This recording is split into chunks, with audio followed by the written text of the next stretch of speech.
Good evening / morning to all of you, depending on where you're at around the world. This is the Elusive Exclusive Book Society. We're back, and today we're joined by two very special guests from around the world. Jeff from Jeff's Cave of Cool Books. There we go. Thank you. Thanks. Welcome. Glad to be here.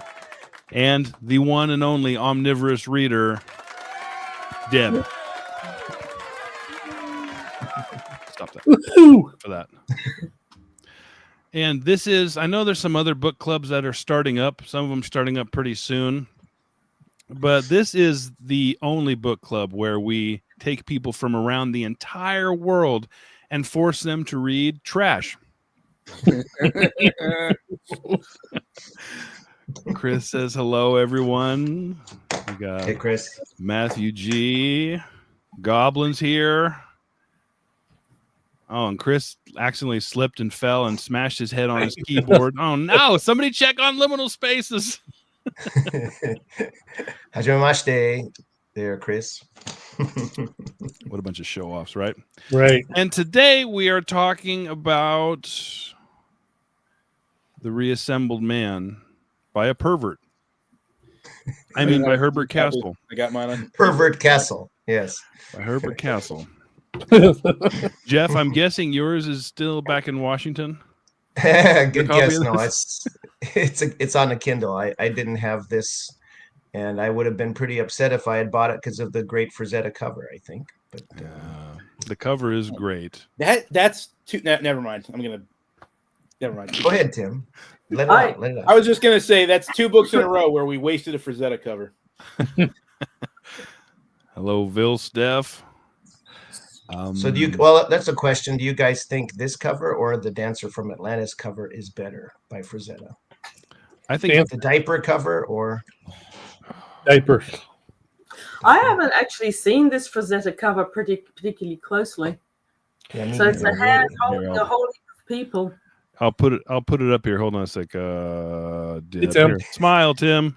Oh, I almost removed myself from the stream. Good gosh, I'm a hot mess. What are you doing? I don't know. Something's happening. Well, welcome to the Tim Show. Here we go. I figured it out. I'm smart.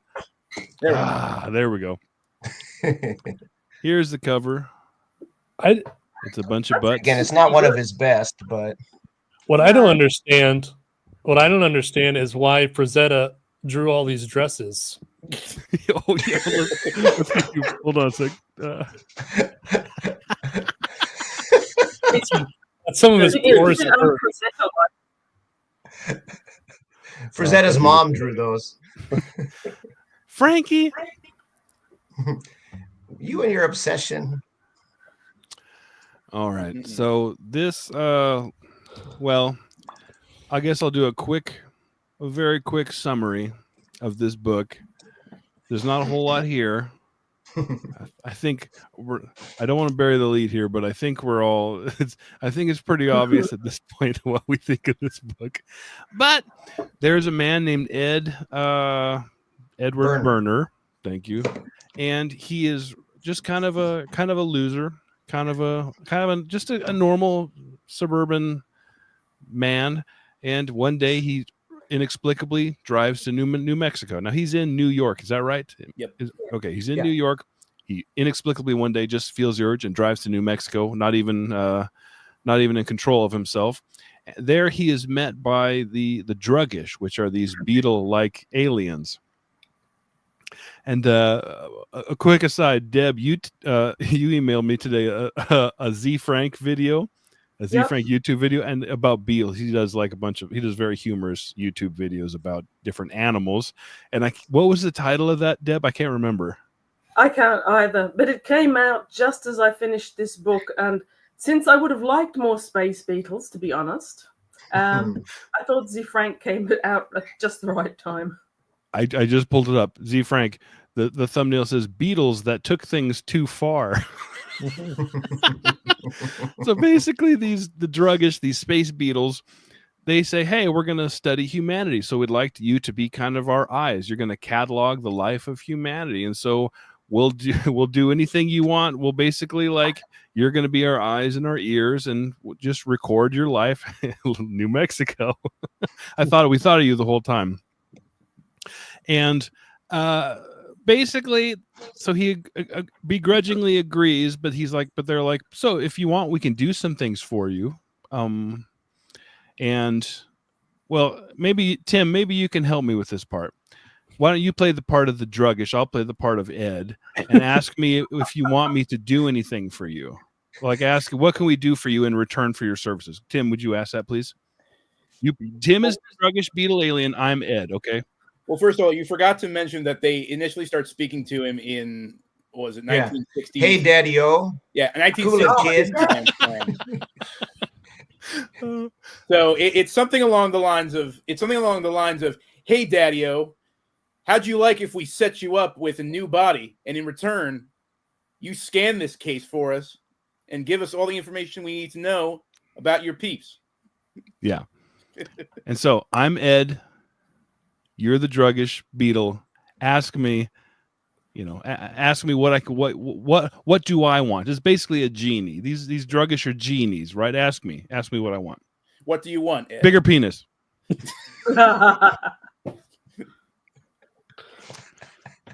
Anything else? No, I guess some other things, but yeah, dong. The main character in this book is not Ed. The main character in this book is Ed's dong. Am I wrong? No, Not entirely. Not entirely. No. I mean, we never see it. That's a That's a relief. It's not a picture book. That's good. Yeah. And so then he's basically, thank goodness my kids just left, so thank goodness for that. You get reactions though. You get the reaction video. We do. Where the girls are like, "Oh my god, you're such a big man," and they're Yeah. not talking about his shoulders either. No. So Yes. it's okay, Jake. You can keep going. do we dare? And so basically he's given this new body. He's still Ed, but he's given this muscular body, but it's not just muscular. Now he's super powered. He can kill guys with his hands, and even though he doesn't know if he's killing them. And unfortunately, they give him this has this insane appetite in more ways than one. Mainly just two ways. There's two insanely insatiable appetites. And the book doesn't give us the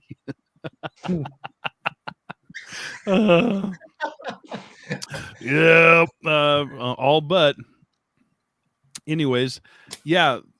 And then this book just goes around telling about his escapades, and pretty much he has sex with every single person he sees.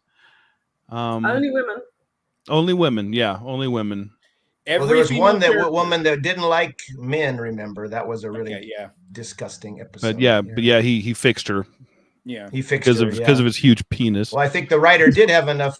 The writer at least said, he had ruined her life. Basically, he made her feel like a woman, and she didn't know how to handle that. Oh God! Basically, Mad Men with a little teeny bit of Mad Men with the Mad Men male power fantasy with a little bit of tiny dash of science fiction. Yeah. And without the good costumes that were the only excuse for Mad Men to exist. No sex with that would have made it better. Would it? Yeah, the druggists were the best part. Were the best part for sure. Yeah. And so that's real. I mean, that's literally it. He's trying to get his life, trying to get rich, trying to do all these things, going through all these escapades, trying to get with his neighbor's wife, trying to it's just he's a vile, horrifying person. Don't forget that he has. Yeah, he has mind control powers, kind of, right? Yeah. So, he's not even wooing anybody. He's not even trying. It's just he wills it and it happens. Yeah.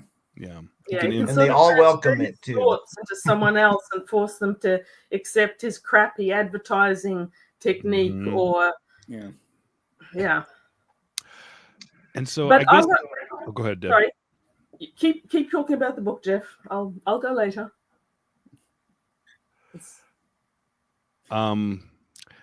I don't want to talk about it anymore. This has been the Elusive Well- Exclusive Book Society. Thanks, everybody. It's been fun, guys. Thanks for No, joining us, everyone. I did start the book with some promise because, again, I think Kastle is not a bad writer. He's pretty slick in his prose.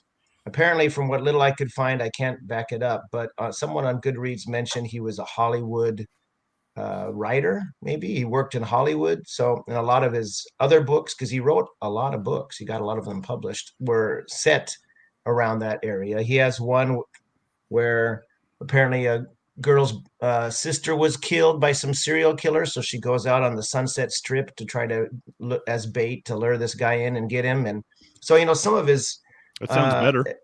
if he had added some more of the dangerous elements like do occasionally crop up in this book, it would have been a lot better. Like his run-ins with the mafia guys. You know, the when the two guys stop him after he's first been changed and he doesn't know what the hell's going on, and then they try to attack him. I was getting some real Deliverance vibes there, and he smacked those guys down. Some of that stuff was promising, but there's just too much of this sitting around. How can I fix my ad campaign and you know, the kind of awful way they treat his wife, and you know, he started as a schmuck and he became a worse schmuck, and he gets off so light at the end. It's not even, you know, if he got some kind of comeuppance, because the author does tighten the screws a little bit on Ed as he starts to realize his dream life is not all it's cracked up to be. And you think it's building to this kind of, you know, big slap him in the face moment. But it just turns out that the Beatles are like, hey, you know, humans are kind of simple and we learned all we need to learn in 6 months, and we're out of here, you know. So I thought that was kind of funny. Anyway, Oh, spoiler! Dang it! Spoiler alert! Sorry, everybody. Sorry, Jeff. Sorry, dang it, Jeff. We talked about spoiling this masterpiece. I hate the idea that there's an alien race of beetles out there that could possibly think that all of humanity was Ed Burner. That's a horrific thought. That elevates this to the horror genre, if you ask me. But the thing about the reassembled body was that it wasn't reassemble the body, though he did indeed mention his schlong. It was, we are going to fulfill all your dreams. And this man, who all his dreams could be fulfilled, it came with a longer penis, the ability to mind control people into hitting the sack with him, and able to win poker games. And that is the extent of what he thought were his greatest, most deepest, most important dreams. And follow it up with the fact that this incredibly unlikable guy who is monumentally rapey, no one we really want in the world with us, there's every indication that the author actually likes him, because the beginning of chapter 11, which is page 173, and I tagged it, so we're practically at the end of having to sit through Ed Burner. But it starts off, Edward Burner was not a very lovable person during the early weeks of September. I love that line. It was so funny. So he thinks he was lovable elsewhere? That's a lot. I thought I had the exact same reaction, Deb. I was like, what? We're supposed to have loved this guy already? Okay. And I think Kastle probably did. Oh, yeah. He was a hero. I was just like you said, Jeff, I couldn't believe.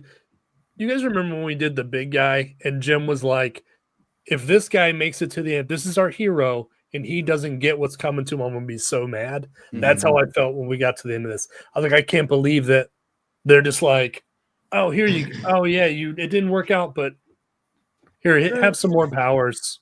Yeah. And then he's like, oh, he turns it around. I'm going to go find that 18-year-old. And this book sucked. Yeah, it's not so much that I mean, I guess you could fault the construction. I'm sure we can, but it's not that it's badly done. It's just kind of like in Bad Taste Book, Brian's recent thing about it's a book that just gives you a skeevy feeling because the author doesn't seem. Oh no! What happened in Japan? What's going on in Japan? Oh, you're back now. We lost you there for a second. Oh, did you lose me? We lost you right when you said the author, and then you froze. I just said that the author doesn't seem to be criticizing hardly in any way. I mean, he gives a mild little, oh, bad boy, you should feel a little guilty kind of thing, but he doesn't really make him pay. In fact, he leaves him looking good and being strong, but sorry, spoiling again. No. I'm going like, what else? What else did he? What Oh, he else still did they left leave him his big dong. Yeah, he still had the big dong, and he still gets to settle down get rid of his nagging wife and get an 18-year-old to shack up with for the rest of his life. Yeah. And the really scary thing, guys, I saw it's with a different spelling, but I found on Goodreads there is Ed Burner Lives Again, by a book by Herbert Kastle with a C. Oh no. Now, I don't know if that means it was him again doing it or what, but can you imagine a sequel to this thing? What does it even look like? Apparently, he died in the 80s. So Maybe he died and then somehow still came back again. I don't know. Tim, you've They been awfully reassembled quiet. him. Why don't you lay into this thing, man? No, it's just because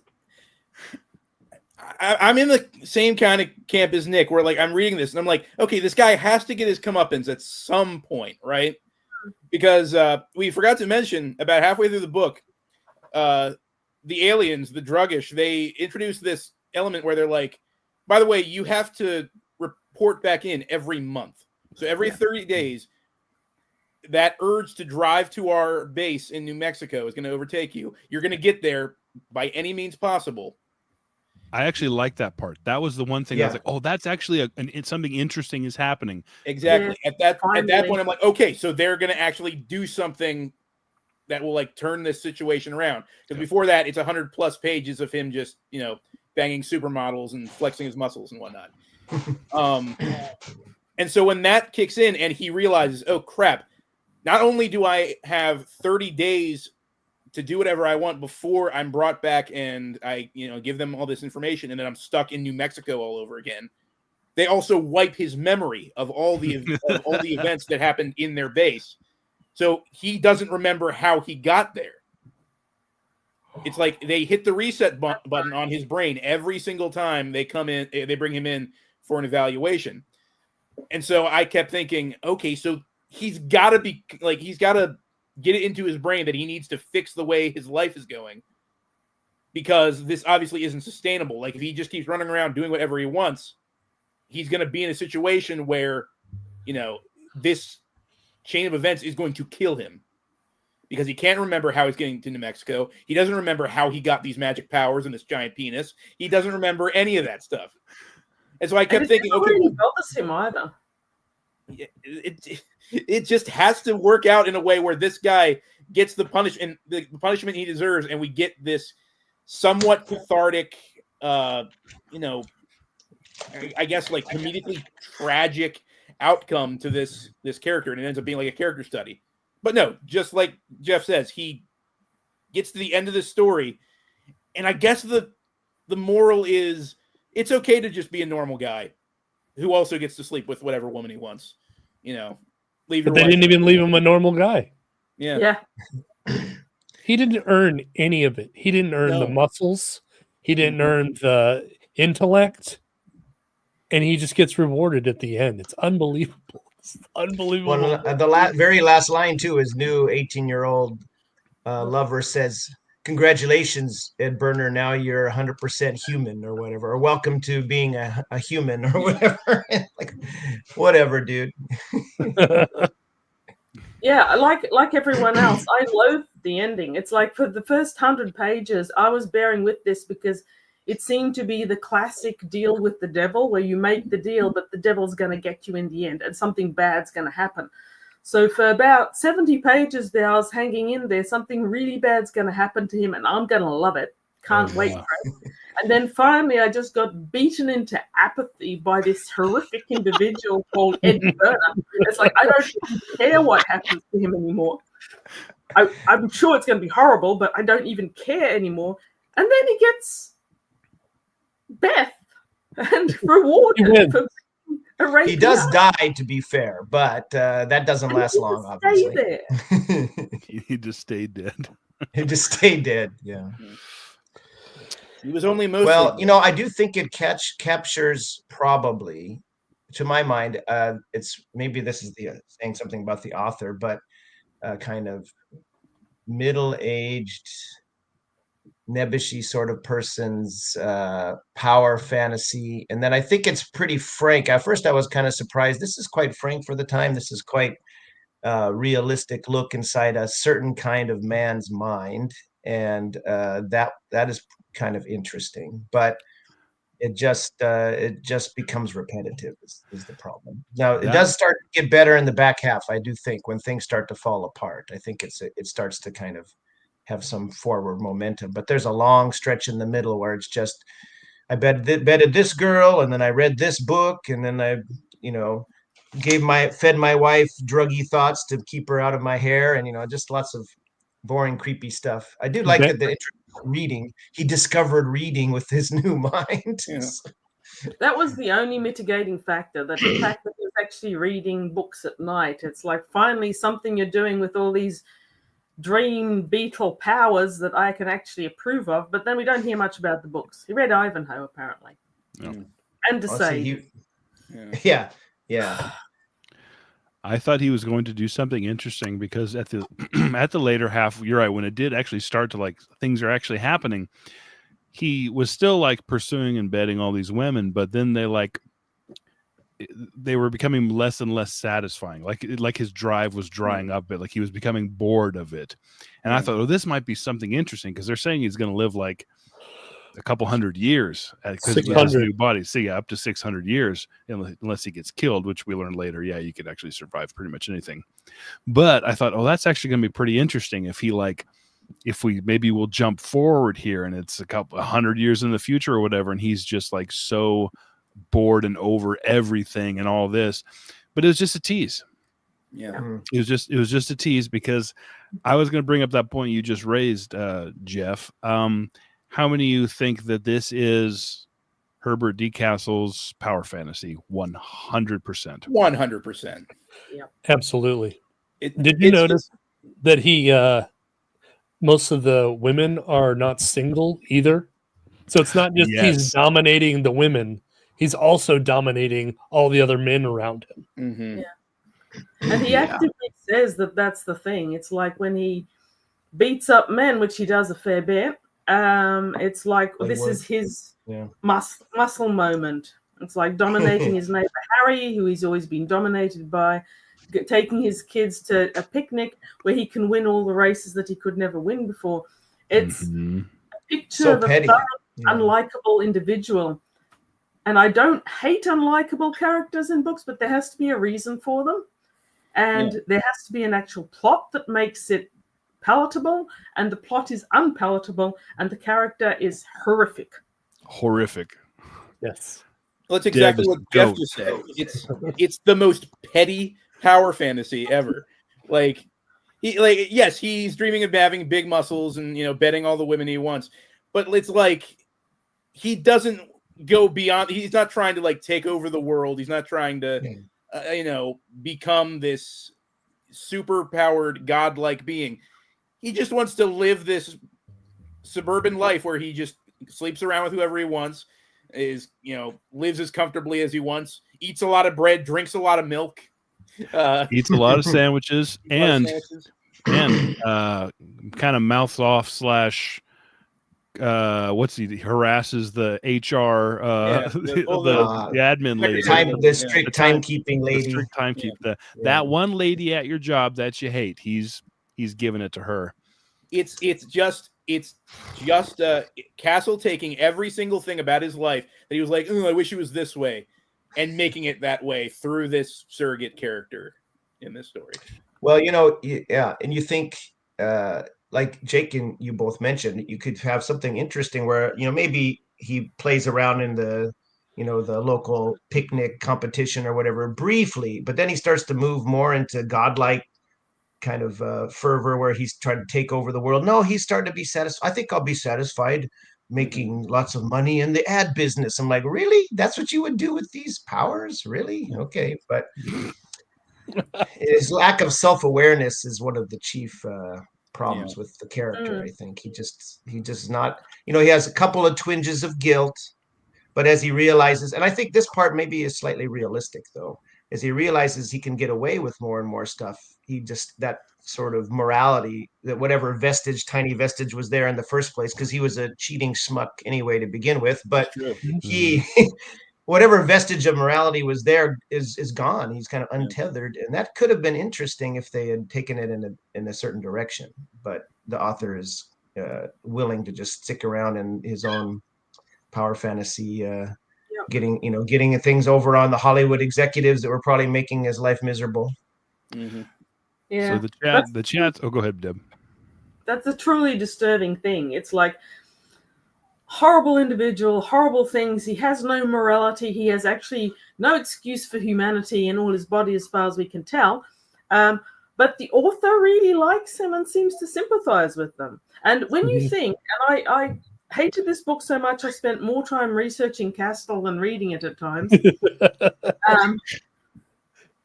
Some of the other wonderful titles from this author include Hot Prowl and Millionaires. Oh, and this is my favorite. One Thing on His Mind. What could that be?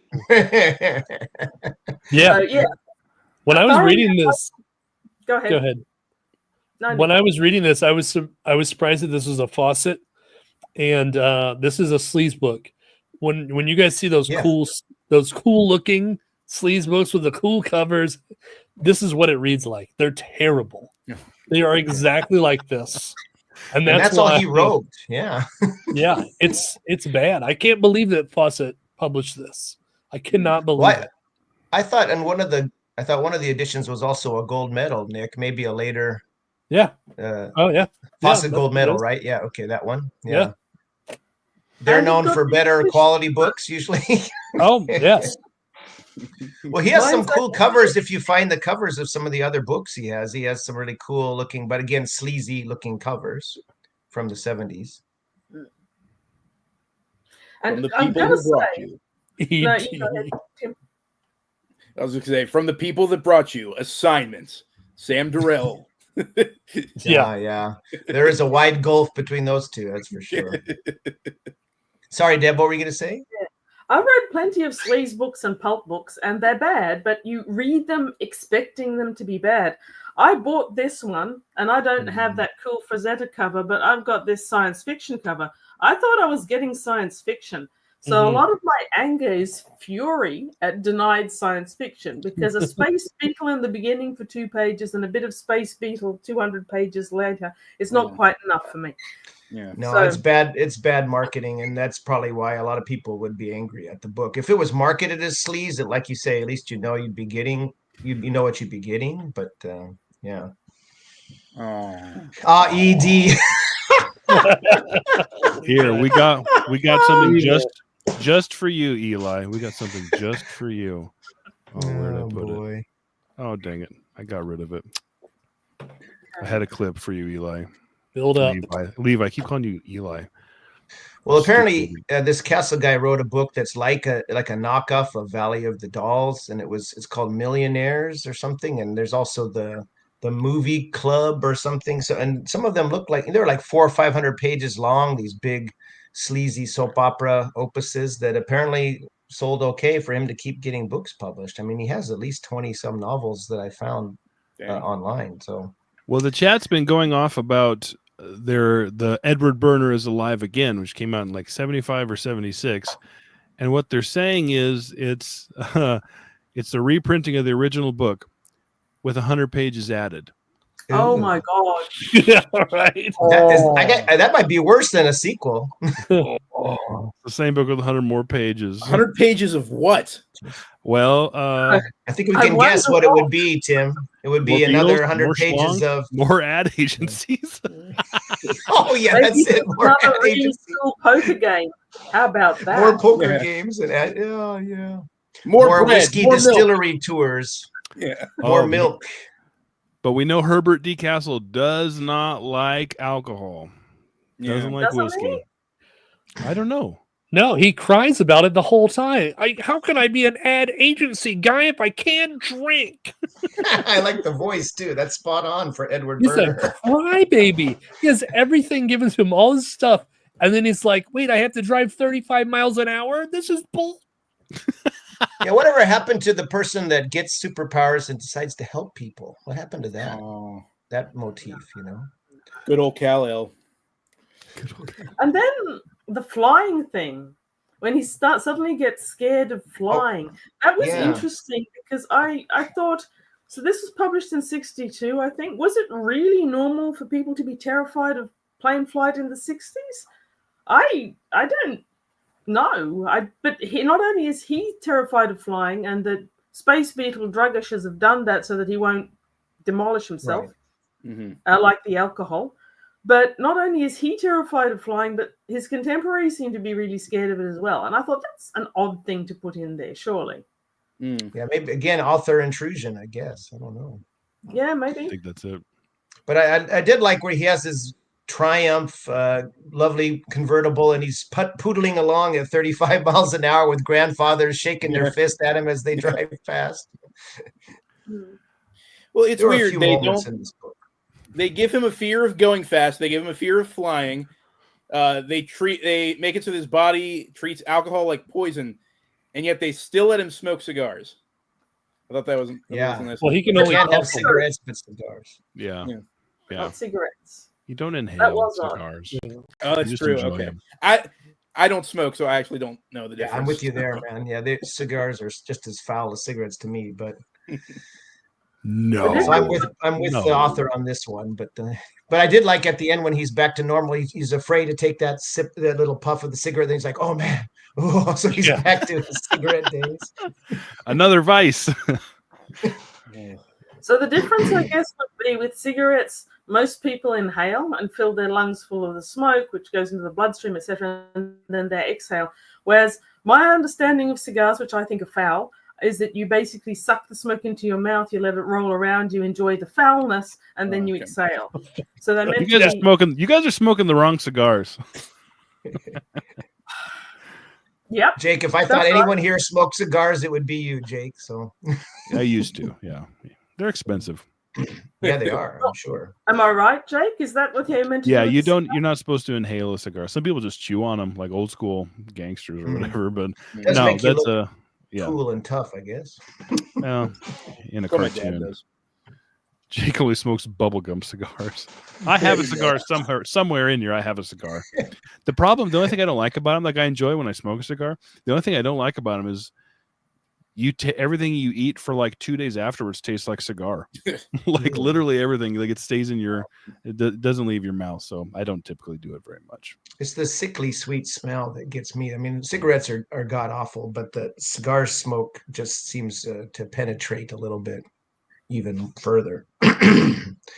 But anyway, I thought that his resumption of the admin vices was interesting at the end there. Deb gets it. Everybody's on Deb. Team Deb. Oh, Deb's so wonderful. Blah blah blah. Yeah, Deb picked the book. Deb did pick the book. Yeah, let's not mention that. I fully expect to never be invited back. By the way, no, let's not put it that way. Yes, Deb picked the book, but it was Jake who allowed Deb to pick the book. I didn't know. I trusted her. Trusted her. As with all bad things on this show, it all goes back to Jake eventually. Well, I just hope, because is it the next book you're reading, A Destroyer? I think you got to have a lot of fun with that one, as long as it's one of the, hoping. Is it which one is it, Nick? Is it one of the earlier ones? Don't talk about it. You're going to jinx it. It's going to be the one Destroyer that's like full of smut or something. Yeah, it's probably going to be the one bad one, and you guys are going to think all the Destroyer about the best of the men's adventure books I've read. So we are doing Voodoo Die. Oh, good. It's one of the ones farther away. Oh, yeah. Farther in line. You're going to like that one, I think. Yeah. You're going to like it a lot more than this. I'll tell you that. Thank God. Do you want to hear the front blurb?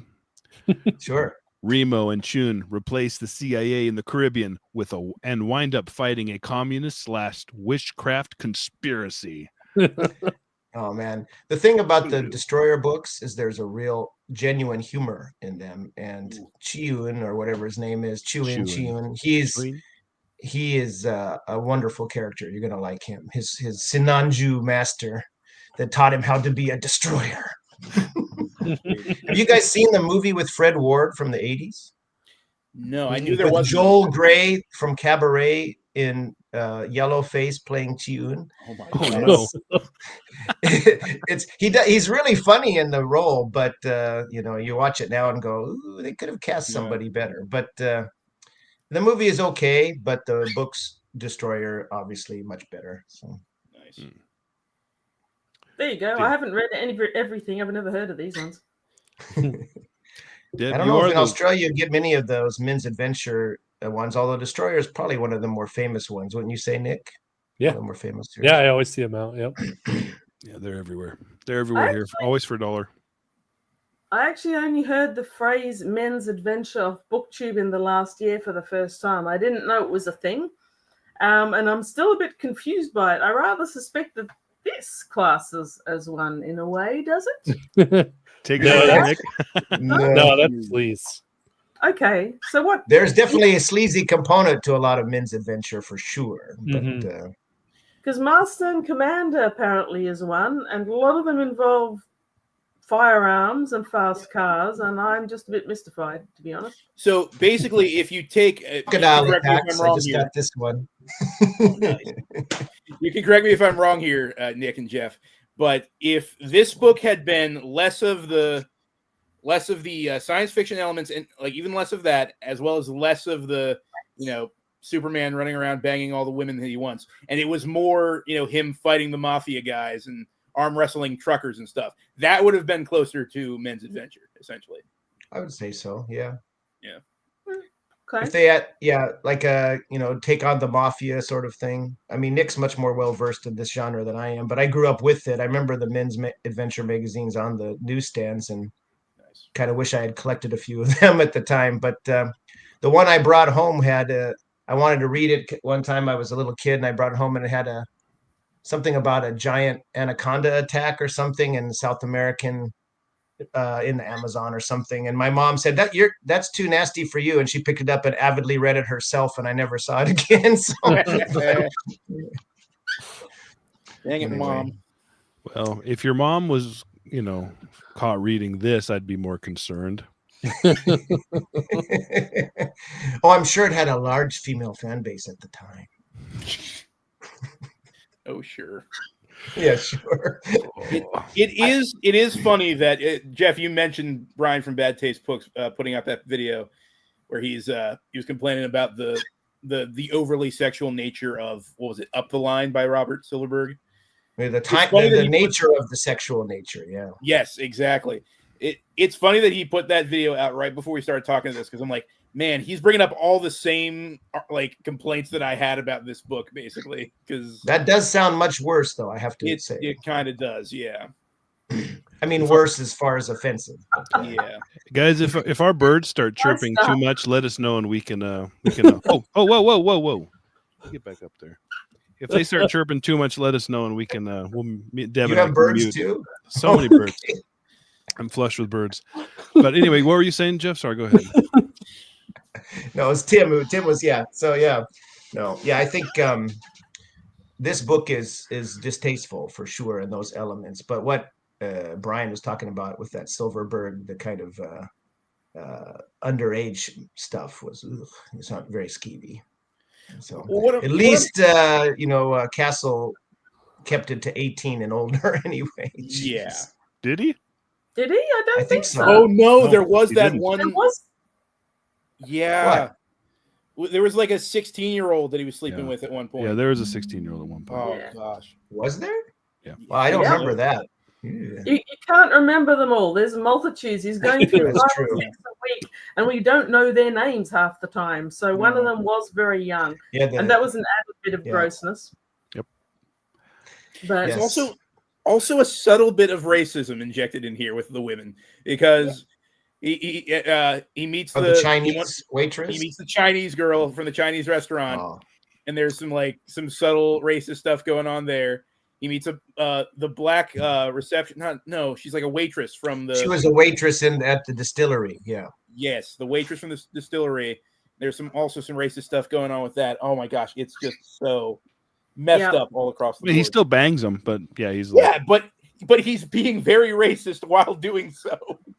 Did you like how he's got a bloody shirt? Because he's just woken up again in New Mexico and he's normal now, and he's trying to take the clothes off the clothes peg or the clothesline, and the lonely widow ends up sleeping with him too, you know. I don't want to talk about this anymore.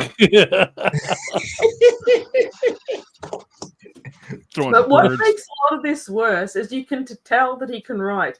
If this was someone's first book and they didn't know how to put pen to paper and it was just really, really bad, you could give it some leeway.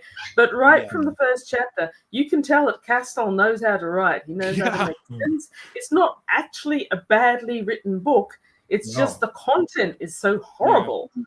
And so he knows how to write. Many people would give their eye teeth to know how to write and actually give us decent stories. And it's been reprinted so much. You've got amazing authors like Tanith Lee who are never being reprinted. And this Drek is being repeated over and over again in multiple countries. Well, like Tim said with the Goodreads reviews, I don't think everyone thinks this is Drek. So, and like you say, it's well-written Drek, I guess. I mean, he can write. The dude can write. So I bet if he was writing a book that had a plot and less sleaze and some, you know, I think he could be onto a winner, but whether he ever did that, I don't know. What does Drek mean? You guys keep saying Drek. Is that terminology I should know about? It just means junk, trash. Drek? Yeah. Spell it. Yeah. Is Drek. that something from D-R-E-C-K. The other side of the world? That's something from the future? Think that's a UK term? Deb, what do you think? I actually thought it was American. I thought it was just a regular English term, but it might be English. It is. Jake's just not as cultured as us. That can't be. I'm the smartest person I know. That can't be the case. Are you trying to will that upon us? I'm trying to will it. Dude, Chris is on a roll. He's got a bloody shirt and just woke up in New Mexico. It's our state motto. New Mexico has gotten a lot of state mottos there. And it's earned them all. Isn't excuse my poor geography, but isn't Roswell in New Mexico? Yeah, I thought that was interesting that he said it there. You know, it's a few years after, quite a few years after the Roswell incident. He didn't make any allusion to it, but he said, "Well, let's see, where would the aliens come? New Mexico." Yeah. Well, what didn't he try to make some kind of point where like Ed Burner asks the aliens, "Why didn't you just settle down in New York where I live?" And I can't even remember their reasoning for being in New Mexico. So, well, they also, do you notice the sly jab at the flyover states? He said, "We couldn't find the minds of the people living here were not sufficient for our needs, so we needed someone from the East Coast." Book. Yeah. Let's talk about a different book. And wasn't there something in the beginning about how they'd chosen someone who was wrong and they had to put him back, like in England or something? Yeah. I thought that was on another planet. Was it supposed to be on Earth? I thought they were talking about other planets they went to. They did mention doing the same thing on other planets successfully. Yeah. But I got the impression early on, I've forgotten it now, that they actually did do a flyby or pickup somewhere.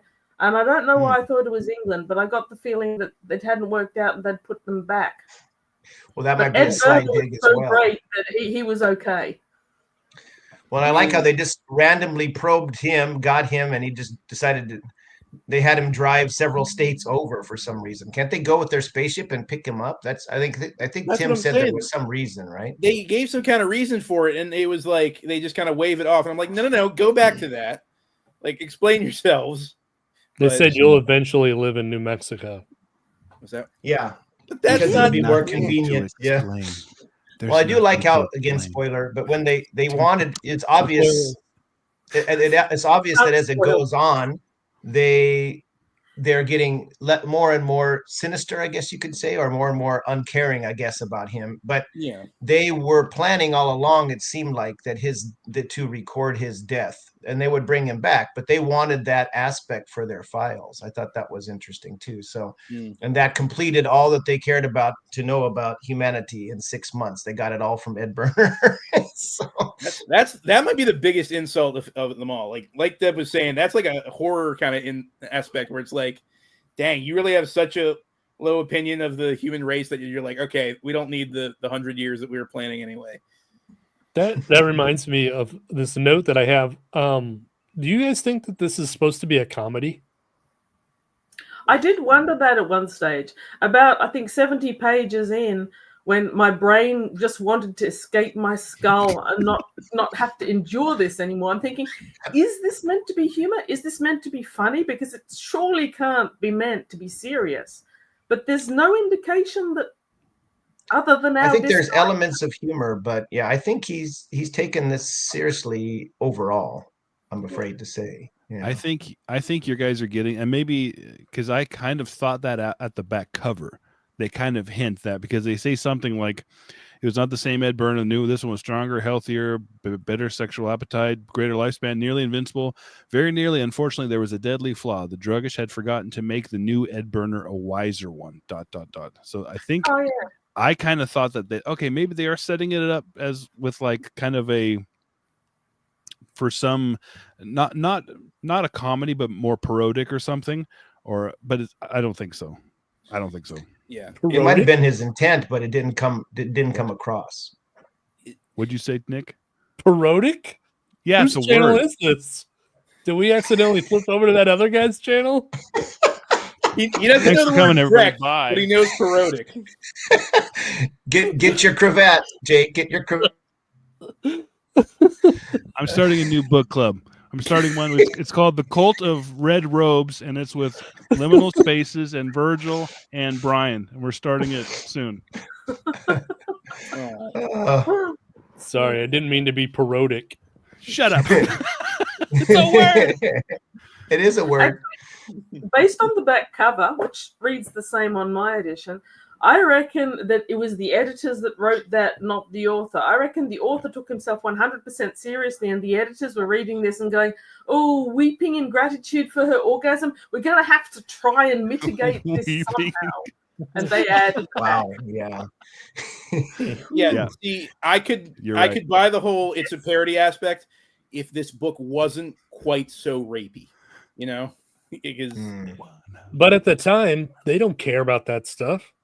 Have you guys at the time it wouldn't have been maybe considered quite as rapey, except by women. I'm sure would always have considered it rapey. But this is just what dudes do when the 18-year-old first shows up at his office and she's standing there and he's just like rubbing his hand up her leg. My gosh.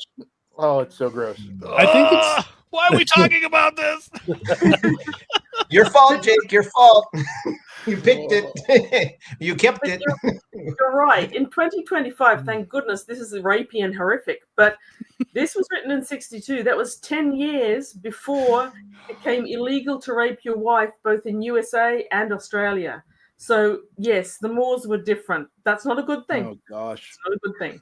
No. And the 70s, it was quite common to slap the secretary on her ass for thinking it, oh, it's okay, sweetie, go give me a coffee. And I'm sure she wanted to strangle the guy right then. But that was not, and especially in that kind of jocular, macho admin culture where everyone's trying to one up the other person, that must have been, normal behavior, as pathetic as that is. But that's fair. I just don't want to live in a world where this book thinks it's funny. This is what I'm saying.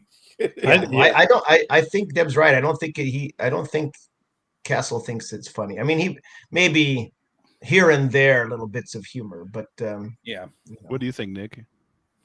I think it reminded me. Have you guys ever seen the 7-Year Itch, that Marilyn Monroe movie? That's supposed to be funny, and it is horrible. Is it? That's what this book reminded me of. Is that humor in that movie reminds me of this book. Well, at least the 7-Year Itch, he never gets anywhere, so that's good. And it's got Marilyn Monroe, so.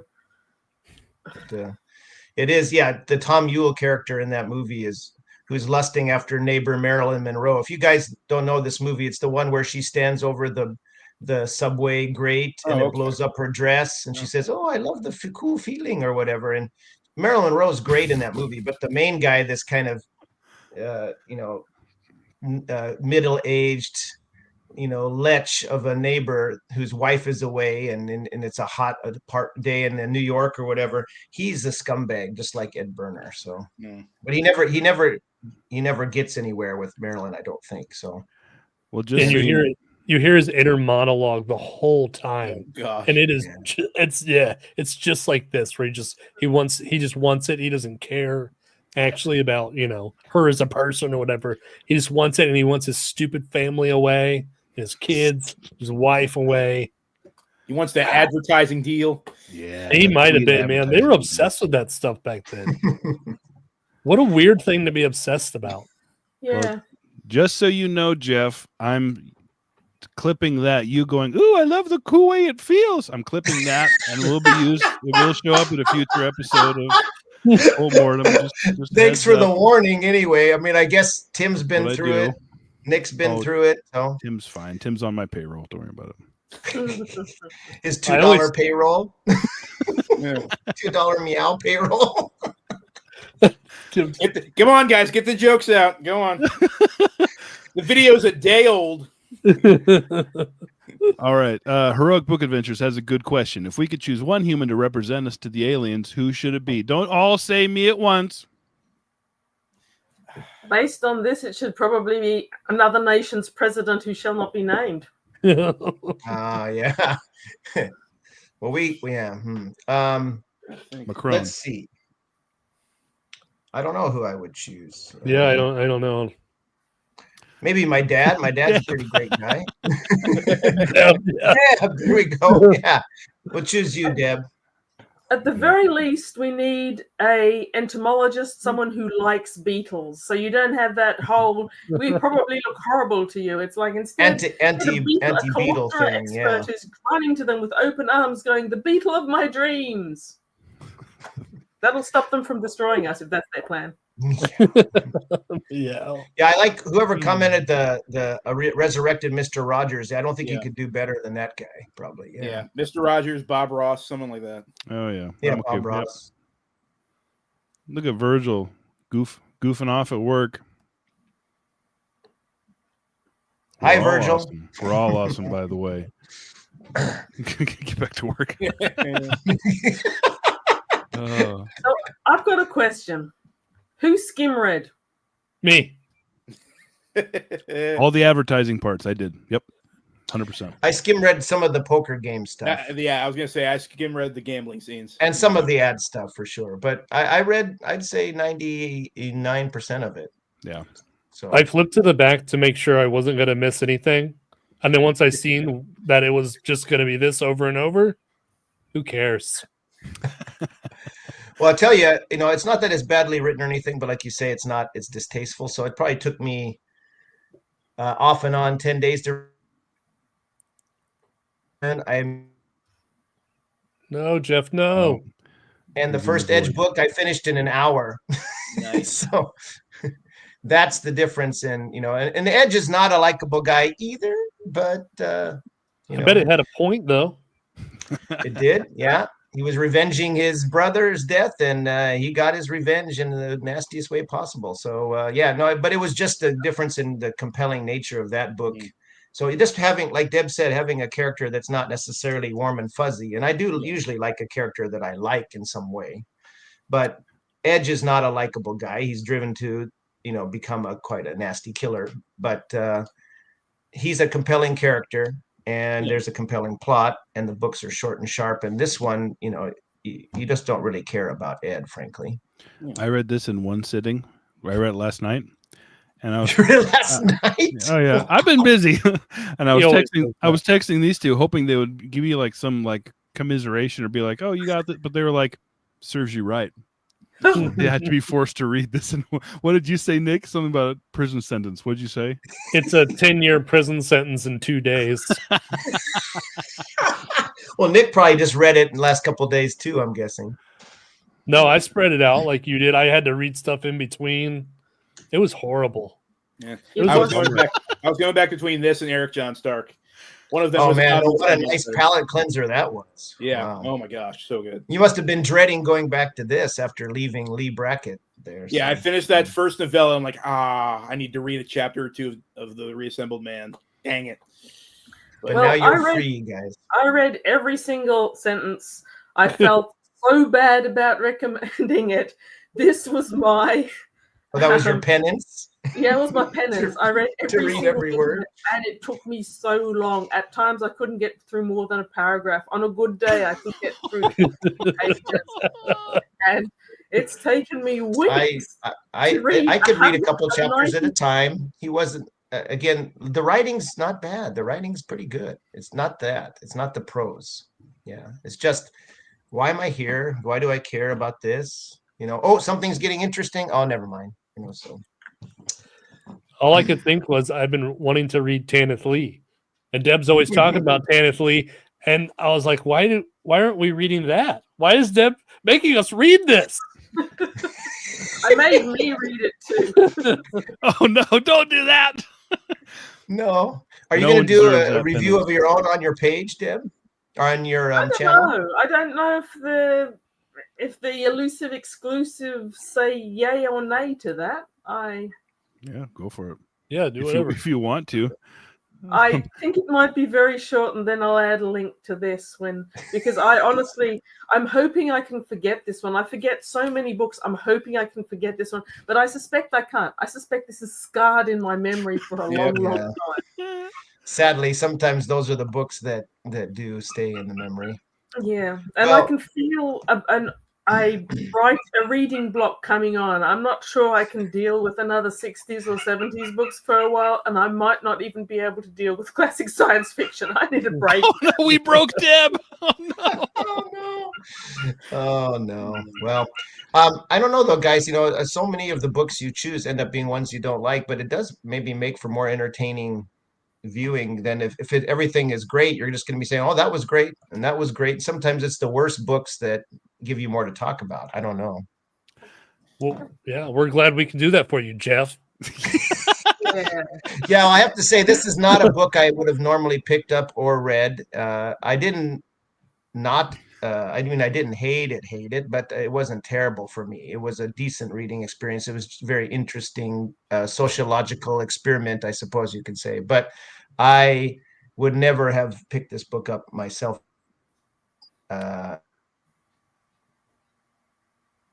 This book was like getting kicked. This book was like getting kicked in the nuts. This book sucked. So you're saying this is worse than Dancer from Atlantis? Yeah. Oh yeah. Okay. Oh yeah. Worse Because than you guys Death did World, not like that one. to reread soon. Yeah, guys, where are we Death putting World this 2? on the Death World scale? Is this a Death World 1, 2, or 3? 1. No, I Death liked World 1 Death was, World 1 when I was a teenager. I'm going to yeah, try that it. was good. Death World 1 was fun. Death World 1 is fun. Death World 2 is the bad one. So is this better or worse than Death World 2 then? Death World 2 wasn't just bad. It felt like the writer was actually insulting me personally. But there was an actual world created. There was thought put into it. It's stupid. It's all stupid. But still- there was something. They're I both still think it's offensive. worse. They're both offensive. I still Just think in Death World different 2 is ways, worse. right? So you're saying they're on par then. Okay.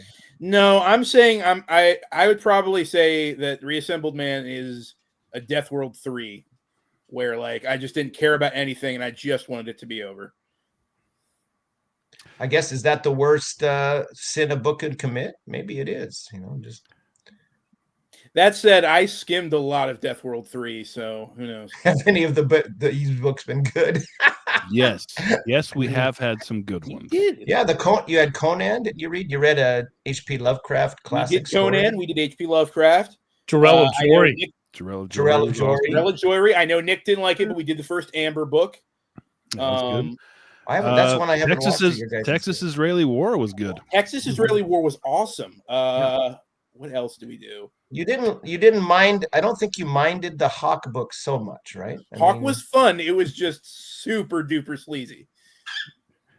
But yeah, sleaze can be okay if there's enough fun elements, right? There was him knifing a shark or whatever, right? If there's chainsaw duels, sleaze can be Chainsaw fun. duel, But you need to have the chainsaw duels. Well, so you knew going in it was going to be sleazy, right? Probably. Oh yeah. Where I think, like Deb said, and you guys mentioned too, that the way they're putting a science fiction label on this book and a science fiction cover. I don't know if the Frazetta cover reeks science fiction, but the one that Deb has sure does. And it is there's you could just have this be a genie. It doesn't have to be an alien. It could be the devil, like you said, giving a pact for him. So it's just a superfluous Could all be a thing. delusion. At one stage, he wonders if he's delusional and he isn't really as good as he thinks he is.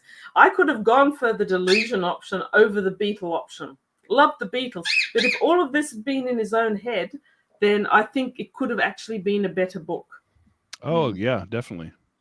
Shoulder? Or we're left unsure if it's in his head or not, or whatever, right? Would I have cared? No, I probably wouldn't have. Honestly. It would have been better if they just didn't repeat the same thing over and over again. Yes. Yeah. Yeah. Yeah. Multiple poker nights, multiple app meetings. That's the way. How can I make money fast? Let's play poker. Okay. With All the right. mob. And just go to Las Vegas. Yeah, go to the slots or something. Yeah. Isn't Las Vegas near New Mexico? He could have He should have just went there first. Las Vegas and just not had to travel 3,000 kilometers or whatever. Yes. Yeah. You could tell maybe the writer was in LA, but he maybe was from New York, and he thinks New York's the center of the universe. Like, no offense, a lot of New Yorkers do. So, maybe that's why he thought that's where only New York is a place for civilized people to live. Like Ed New York Burner. sucks, right? Right, geeks love dogs. New York sucks. Oh, is he from there? Sorry, geeks. No, nothing wrong with New York, but there are Woody Allen just practically refuses to leave there when he was filming everything. So he's obviously it was the centerpiece of the world for a lot of people. So Mostly. Woody Allen. Speaking of creeps, yeah. Speaking of creeps. Anywho, any other thoughts about this book? Any other things you want to get off your chest? Deb, especially, you should rant some more, Deb. We enjoy it when you rant. Apparently, everyone likes the rant. I really hated it. No. I hated every second. I want those minutes of my life back. I deeply apologize to everyone. It's okay. Well, I did want to say this one good. I want to quote this one Goodreads reviewer. He gave a 1-sentence review, and you know what he complained about? Of all he could complain about in this book, this is what he complained about. He found it was a cliched depiction of aliens. That was his one complaint. That's the only thing he said in the whole review. Oh man, they didn't get the aliens. The aliens depiction is cliched. But enjoyed the rest of it. I guess so. Who is it, Jeff? Say his name. I want to know. Dave Rogers was his name. Well, Dave Rogers, now we know that you have a tiny penis. But no, he didn't say anything positive about the book. It's like he showed up. I'm a science fiction fan. I want proper depiction of aliens. This one did not give me my proper depiction of aliens, so it sucked. So it was a 1-star review, to be fair. So okay. You're all right, Dave Rogers. I'm sorry. You're all right. Sorry, Dave. I'm sure you're fine. I'm sure you're Oh gosh. Maybe but that was his first some reviews that were and good. something happened to him. But at least he got that in there. It's like There is another review though where it said, "Can I give this book a negative 37 stars?" That was I'm from with Deb. them. Yeah, Deb did that. that was Deb. No, but I might. I might. Tim, what do you got to say? Go ahead, Tim. I will say, I think that it's funny that you say it was like a kick to the nuts, Jake, because honestly, the best way that this book could have ended is if in that last chapter, every single woman that he slept with lined up and took turns kicking him in the nuts. That would have been so cathartic. Including the secretary at the ad agency. Exactly. She's the last one, and she kicks him harder than any of the other ones did. With her high heel. With her high heels. Oh, man. That is such Nick, how about you, man? How about me? What? What else do you want? Do you want to lay the boot in some more on this sucker? Yeah, I don't know. It was just pointless, repetitive, insulting. I don't know, man. I didn't think it was written that well. I was surprised that Fawcett put it out, published it. It was garbage. I am like, I'm actually pretty sentimental, you know, and I'm proud to be on the E.E.B.S. I'm proud that Jake picked me out of all the people to be on E.E.B.S. So when we have the books, I like to get them, get nice ones, keep them together. And there was a nice copy of this at my local bookstore. And I was like, oh, I got this crappy one, but I'm going to go back and I'm going to get the nice copy. No, I'm not. No. Don't do it. No. No, that's how bad this is. This is the cover that it deserves. If I was somewhere and they were like at a thrift store or a garage sale, right? And they had this box of books and they were like, hey, we're going to throw these away. Do you want them? And I'd be like, oh my God, don't throw books away. And then if I seen that in there, I'd be like, you can actually just go ahead, throw that one The whole away. box. In fact, I'll take it for you and take it to the dump. Yeah, no. Those other books, throw them away too. Well, it's like when you said that great post about Death World, wasn't it? Where you can look at it, sit in a nice comfy chair, get a coffee, and then throw that damn book in the fire. That was the Fabulous Riverboat. Thank you. you. The Riverboat. That's right. Sorry. Yeah. I seen Deb. Didn't you just get the Fabulous Riverboat? Yes, Chris over at Liminal Spaces very kindly sent it to me. It was going to be my next book, but I need a palate cleanser before I read another old science fiction. Well, I don't think from what I read of that book, you're not going to hate it like this one. So I really enjoyed the first one, and I really liked the book that Jose Farmer based this concept on as well. So yeah, I'm going to read it pretty soon. Not right now. Farmer's okay. He's a whack job. Like maybe they got some weird. Oh, you're losing me again. We're losing you again. Yeah, Japan is frozen. Oh, sorry. Am I okay now? Yeah, you're good now. Am I back? Okay now. Yeah.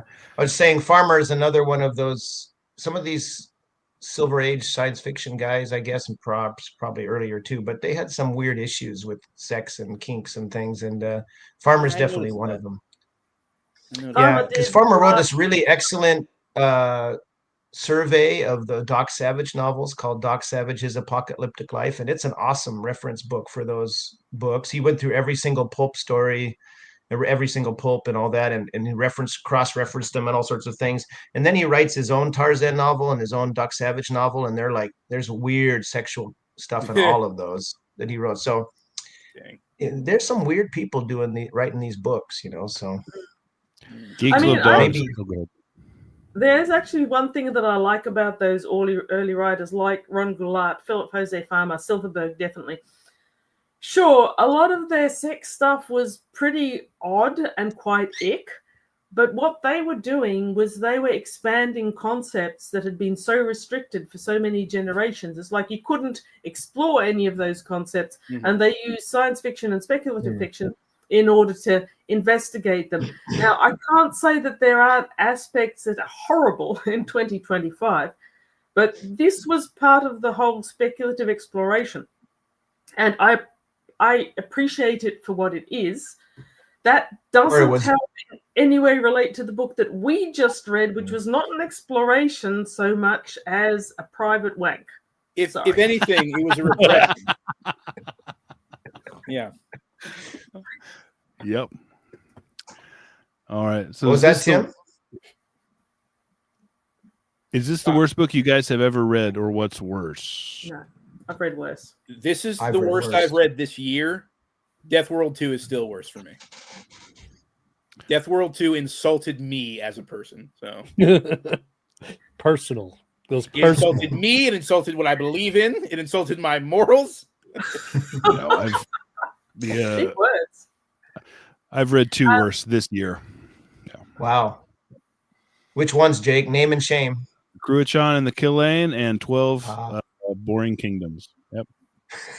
Oh yeah, the Cruachan and the Killane sounded so bad, but your video of it was great though. So that's in your case, when you have a really bad book, you really go to town. So those ones take like a year off my life a piece. So just so everybody knows.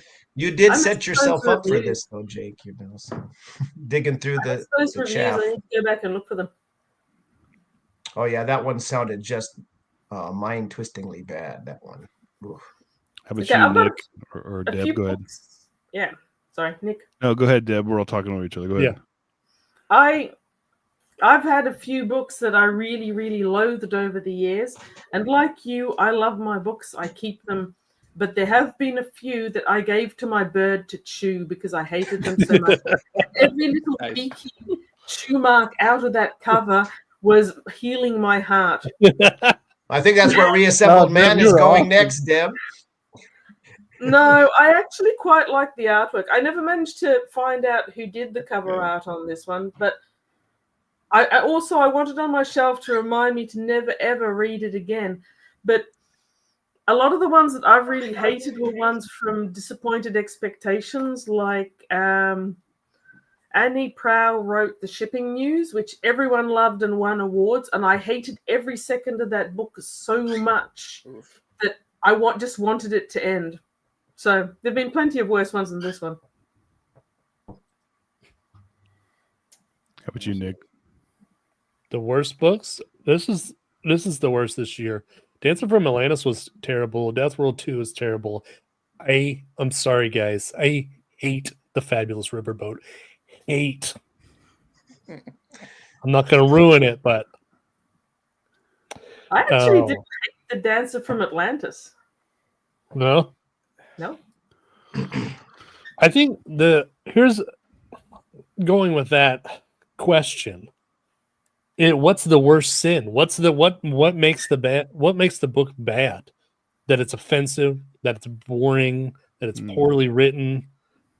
Like I think when it's offensive, when it's insulting, that really takes it up like to the top tier.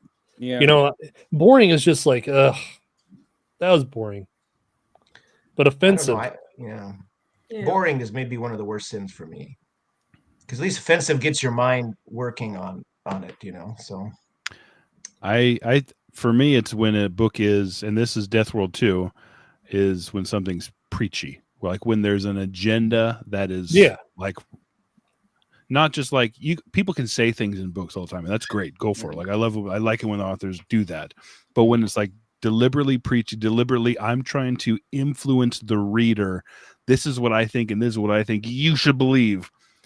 Death World 2, and that I think that's the worst for me. I think it was unfair. He didn't even make a value argument. Yeah. It wasn't like he was giving proper responses to what he had to say.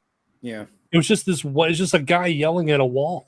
Yeah. Every other character in Death World 2 is a straw man, essentially. Yes. Yeah.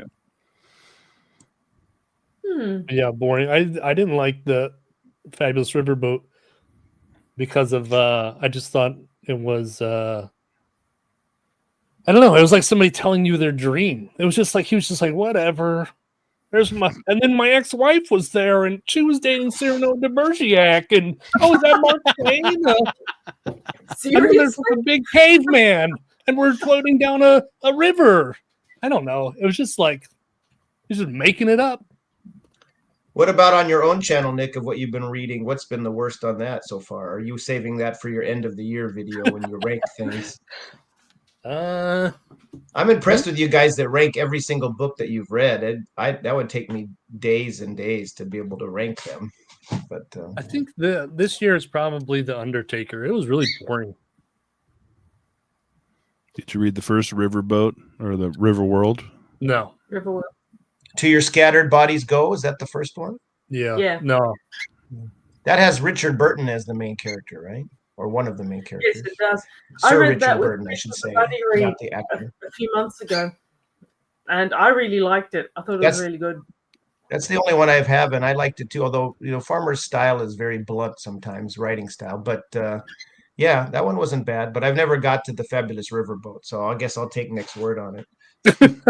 Well, everyone else likes it. Don't listen to me. I read stupid crap. I talk about how great Hawk is. Nick likes bad books. Well, I haven't read certainly not nearly as many as Deb, who seems to read about 5 novels a week. But I'm lucky if I can get 5 when I'm working. If I can get 3 to 5 in a month. But the only one that I've been pretty good on the ones I've picked so far for liking them. The only one I didn't like much was, and it wasn't bad. It was what's his name? Is Cohen? What's his first name? He writes thrillers. Harlan Cohen, I think, yeah. or is it? Yeah, and I read a first in a series about a guy who was a former basketball player who becomes a PI kind of, and it was okay. It was just the plot was pretty good. It just was. I thought if I'm going to read a detective novel, and I'm a big detective novel fan, I think to really like the main detective, and this guy was just kind of boring. So, but he had a cool psychopathic Ivy League killer friend who helped him out, so that was okay. But again, I would rate that like a 2.5 stars. So I guess this one now would be the perhaps the worst. But again, I didn't hate this one like you guys did quite as much, but because I can kind of see it as an artifact of the time that it was, but it wasn't a good book. I'll put it that way too. I agree with you that, but it was certainly not. I've certainly read worse. Yeah. Okay. How many books do you read a week, Deb? Because I made a joke in a recent video about people who say they read like 500 books a month or a year. I call these people liars. You might be the exception. No, I don't. Steve Donahue too. Steve Donahue reads probably 5 a day. That guy. I believe him. I never even wondered how many books I read per year until I joined Goodreads, and I think that was back in 2011 or thereabouts. And suddenly, someone's keeping track of the books I read for me, which was a bit interesting. I think I've averaged over 100 each year, if that includes rereads and trade paperbacks, because trade paperbacks you obviously read at a different pace. Yeah. But I also have got sleep issues. I don't sleep particularly well. So, and I don't have a television set. So anytime anyone is watching television, I'm probably reading. Yeah, but not 500. Not even if I tried. Yeah. Well, and also to be fair with Steve Donahue, he says, he's a book reviewer, so that's his job. So, and he just basically takes his dog for a walk, and otherwise he sits on what he calls the fainting couch, very amusingly, and just reads all the time. So I have no doubt that guy reads 500 a year. But yeah, in most of the cases, I would agree with you, Jake, that the people are, definitely falsely expanding their numbers if they say they're reading, 300-400 books a year in most cases. I'd have more time for reading if I wasn't watching E. Exactly. Right? Wasting your time with E. Yeah. Levi, you're right. I could be reading Redwall right now. Well, if anybody has Steve Donahue's address, let me know. I'm going to send him a tripod just so we can, whatever he's filming on, he can prop it up a little bit so it doesn't look like we're sitting on Santa's lap. He is a very entertaining fellow, though. Yep. I think. Yeah, that's fine. All right. Yeah. I want to end this. I want to end this discussion. I don't want to talk about this. I appreciate you having me on anyway. I was pretty tickled to be invited, so thanks a bunch for that. I just wish it would have been a different book, but I wish I would have been here for The Destroyer. Hello, you could have invited me for The Destroyer. I know we promise people this every time we read a bad book. We promise the next book we get you for will be better. I don't expect an invite back or a better book either. So. I mean, this book is my fault. I'm sure I'm not getting an invite back. I think we can all agree that pretty much every single guest we've had on the show, we will have on again at some point. Yeah. Yeah. Well, Plus, we pay really well too, so that's why people keep coming back on. Well, I want to say how much I appreciate you guys supporting my channel as I start off. Nick was there from the get-go, and Jake and Tim, you guys, and of course Deb also chimed in. So I really appreciate that, and the support and the friendship. BookTube's been great so far as the community aspect goes. So, and I really appreciate the shout outs and the plugs and the comments. So thanks for that. Yeah, absolutely.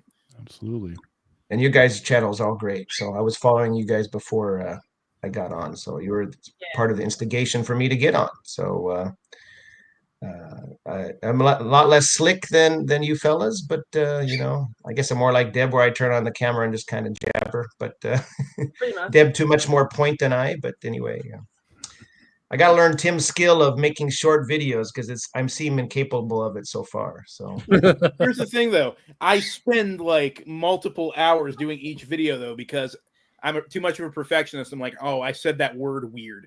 Let's do another 15 takes until I say that word correctly. Not me. I upload those flubbing words. Yeah, exactly.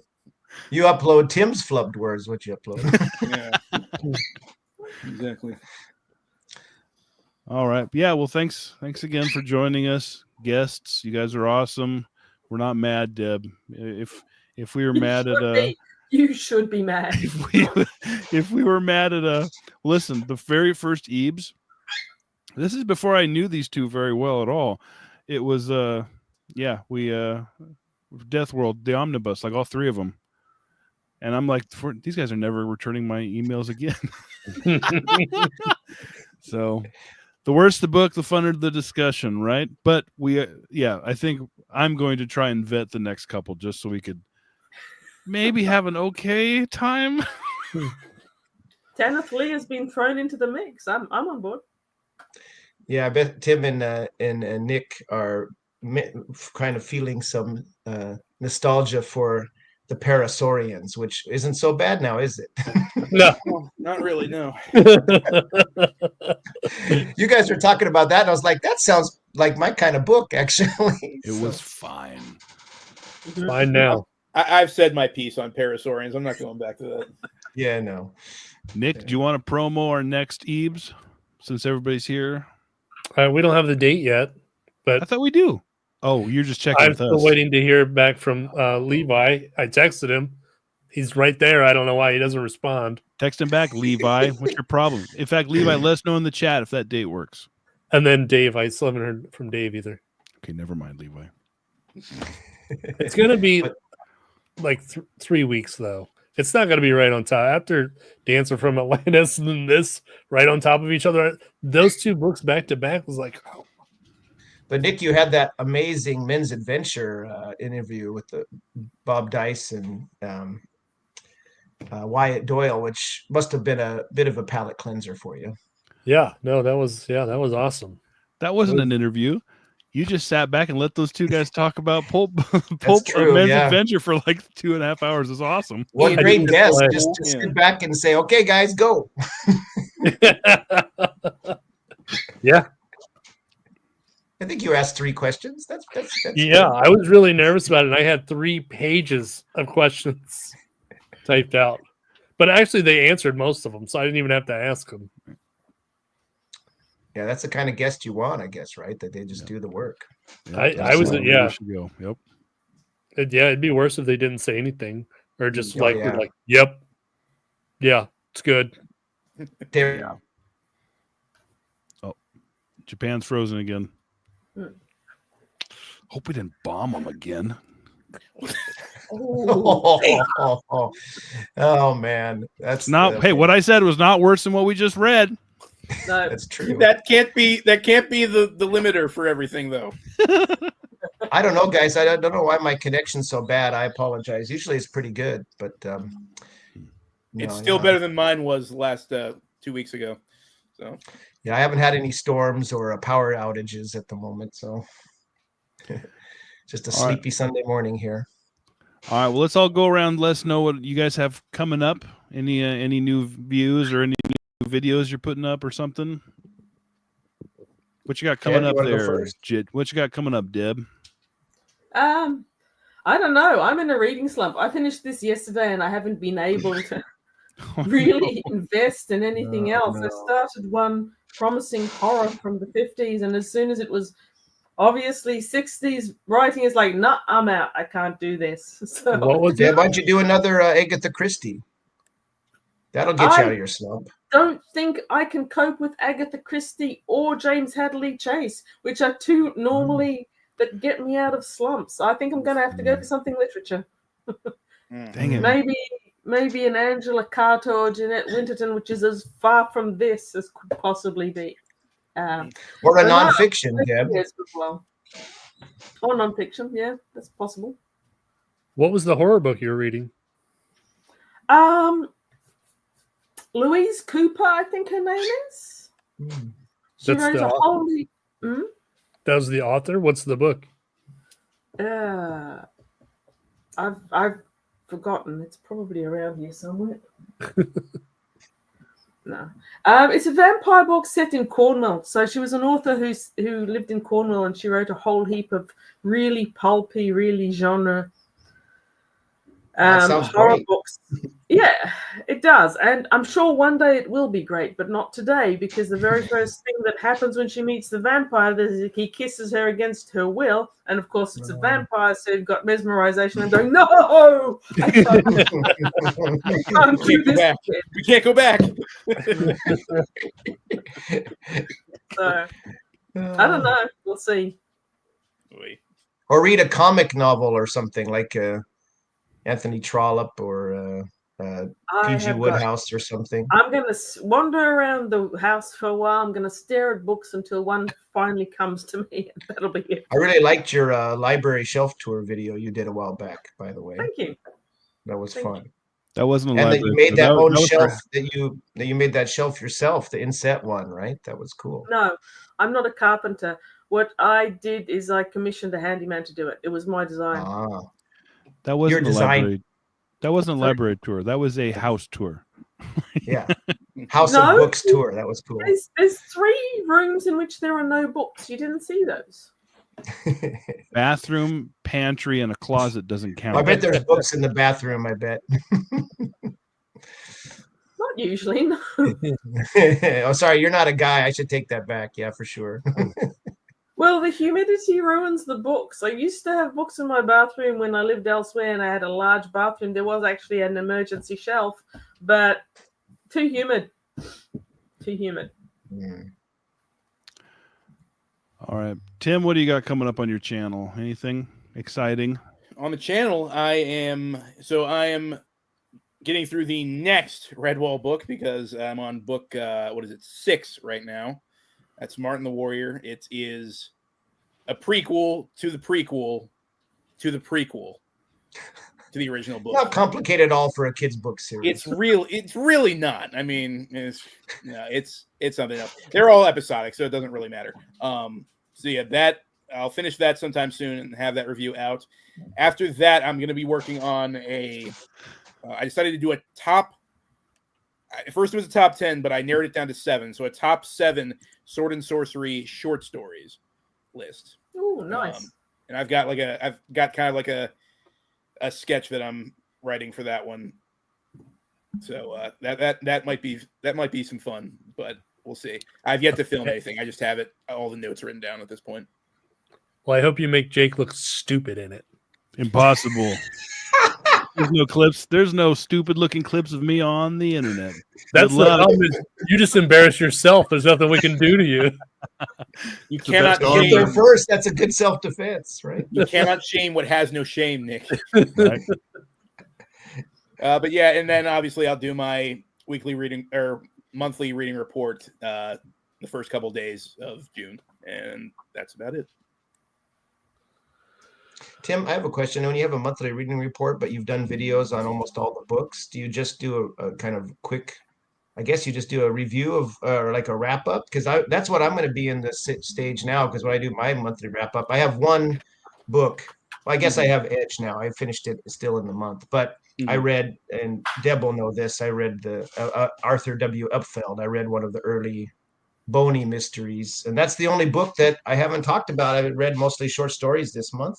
And so I'll have one new book review, and the rest is just, I read this. I talked about this already. So go watch the videos, Yeah, if I review it, I just do a rapid fire. But there are 2 books that I'm not going to do reviews on that I did read the past month.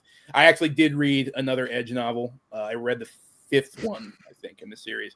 That was the first one I've ever read. So that was a cool introduction to the series. So I'll be talking a little about that in the report. I also read Psycho, the original Psycho. That was Ooh. interesting. So we'll That's be a good talking a book. little bit about that. But Gotta like aside from Block, that, it'll yeah. just be just brief mentions in the reading report.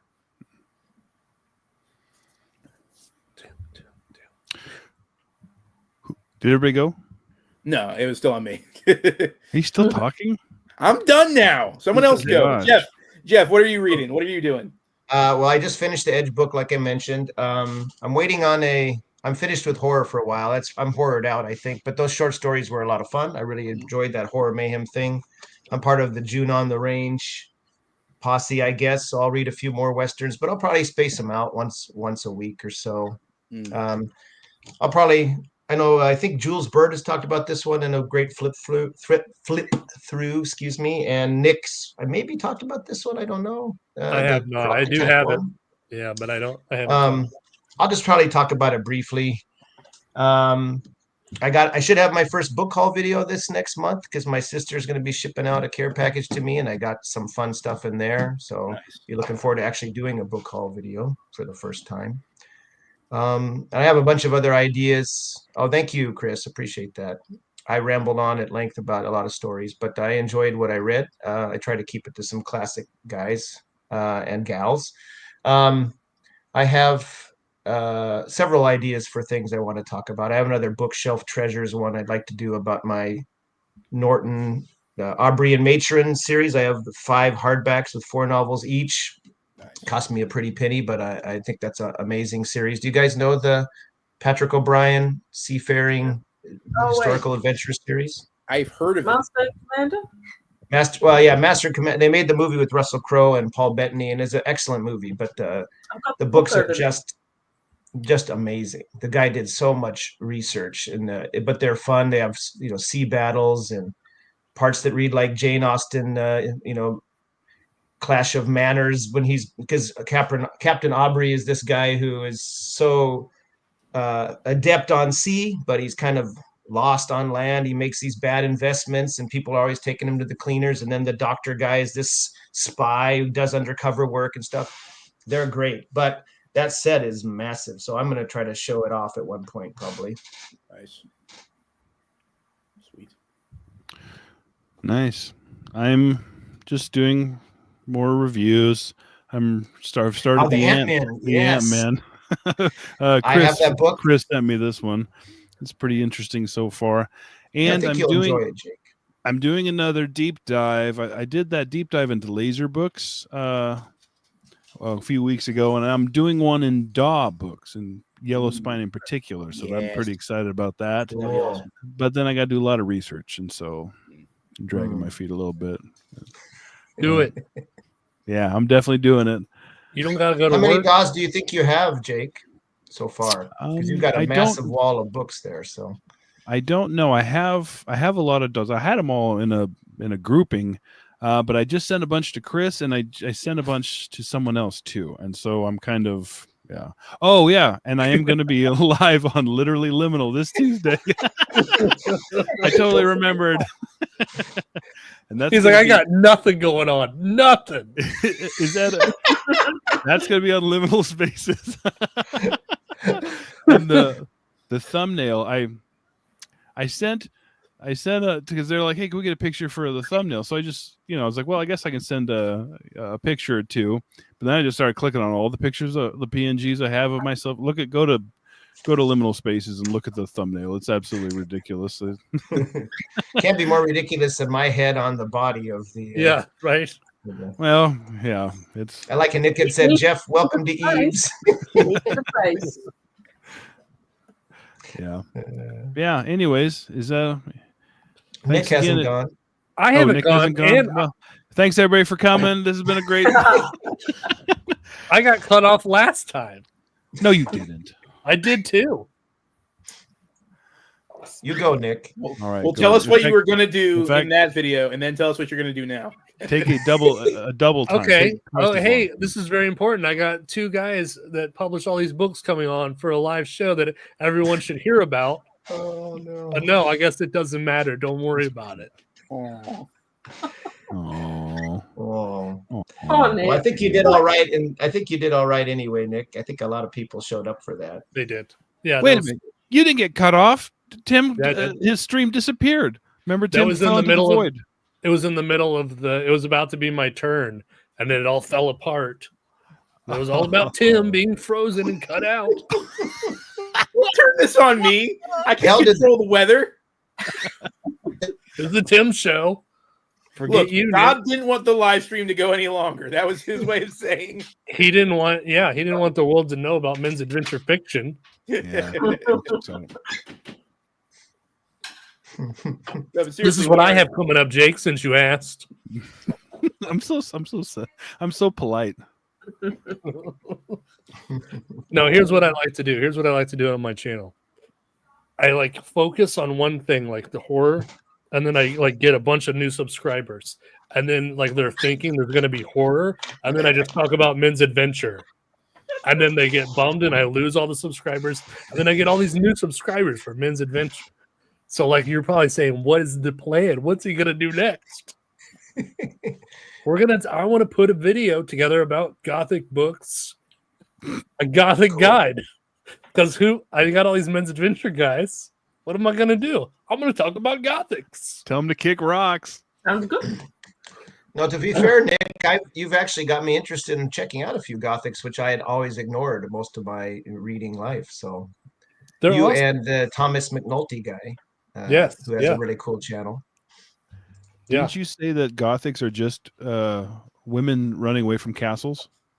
No, that's what it says in the Paperbacks from Hell book. Oh. He made that up. Oh. No, I think I'm in the video. I think that there's 3 different types of Gothic books, and I'm going to break it down and explain it. This is my own ideas. This isn't on the internet. This isn't official. Yeah, that's right. Hey, look at that. Comment of the night. From Kastle, that's right. That's great. Good job, Levi. That's a good one. That's a good I'm one. going to say the line, Levi, you can just get out of here. Oh man. No, yeah, and Well, I have a that sounds video really on interesting. Shamblu. Yes. I have a video coming out on Shamblu here. Let's take a moment to pimp Heroic Book Adventures channel and the fact that he has a beautiful and signed copy of Northwest Smith Stories by C.L. Moore. But that edition looks awesome. Yeah, you got it for $10. Yeah, somebody was offloading it that didn't know what they had. It had the artist's signature, C.L. Moore signature. I guess it was because it was published in the early 80s or something. And it had the publisher's signature because it was only a 200 print run edition. That's crazy. And he got it for $10. What a score, man. We all look for that kind of thing. Yeah, Steve. Lucky dog. I feel like that shout out was passive aggressive, Jeff. It was. Hope nothing bad ever happens to him. No, I was pleased that he brought that to the video we made because that's really cool. I said, "Oh man, Tim and Nick especially are going to be like, nah! when they saw that." I know. Yes. Yeah, dude. Shamblo is such a cool. Me and Nick were talking about this a little bit before stream started. That short story is just so freaking good. Like one of the best science fiction horror short stories ever. Absolutely. Okay. So I don't know if this is actually Gothic, but you were asking earlier, Nick. Blood Summer by Louise Cooper. Oh, Blood Summer. Not quite sure where Gothic starts, but I think she has been called Gothic writer, and it's New English Library. Yeah. Oh man, I love those New English libraries. I wish I could find them more here in the States. Well, I don't see them that often here either, but you've got your castle there and you've got your vampire. He's not looking like and that. Is she running away from the castle? I never made it past the forced kiss, you remember, so I don't know. I'll get there eventually. But it's beautiful. I couldn't resist it. That looks amazing. Yeah. That is that's going to be one of the genres is the horror Gothic. Yeah. Yeah, I'm really interested in the sound of that video, Nick. Thanks. My grandma read Gothics often. I just thought, oh, they're just romance books, but it sounds like there's more to them than that. Oh yeah, yes, way more than that. I haven't even come across one that's like a romance book. I mean, I'm There sure they must have be- romance in them, but I don't mind Yeah. that if there's something else yeah, going on. for sure. They all have, but so does every other book. Almost every other book has some kind So of. does the Reassembled Man. I'm saying this is where I go for romance, right here. Oh, While you're smoking your cigars. Yeah. I thought you wanted to Sometimes stop a talking cigar about is just a cigar. Sorry, Tim, what? it. I was just saying I thought Jake wanted to stop talking about Reassembled Man. yeah, we can bring it back if you want, Jake. Full I've got circle. a few more quotes there that I haven't read out. Save them for Oh, your review. Yes. I think you should review this, Deb, so you can cleanse your soul of this book forever. Oh, And burn it live on camera or something, or show you putting it into the your cockatiel's cage for it to rip and shred. he probably would. He likes chewing books. There you go. But yeah. All right. Well, thanks again, everybody, for stopping by. Sorry again to our guests. We appreciate you guys. Thanks everybody in the chat. Don't read this book. For everybody watching this video later, don't read this book. If you find something by Herbert Kastle, don't buy it, or maybe buy it, but just to destroy it, so that somebody else doesn't accidentally buy it as well.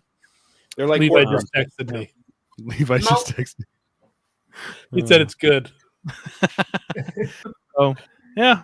Thanks everybody. We appreciate you, and especially thank you to our guests. We'll have you guys on again, hopefully with Thanks a a bunch, guys. It's been fun. much better book. Look forward to it. Thank you for Yeah. inviting me. Yeah, thanks a All right. bunch. Appreciate it.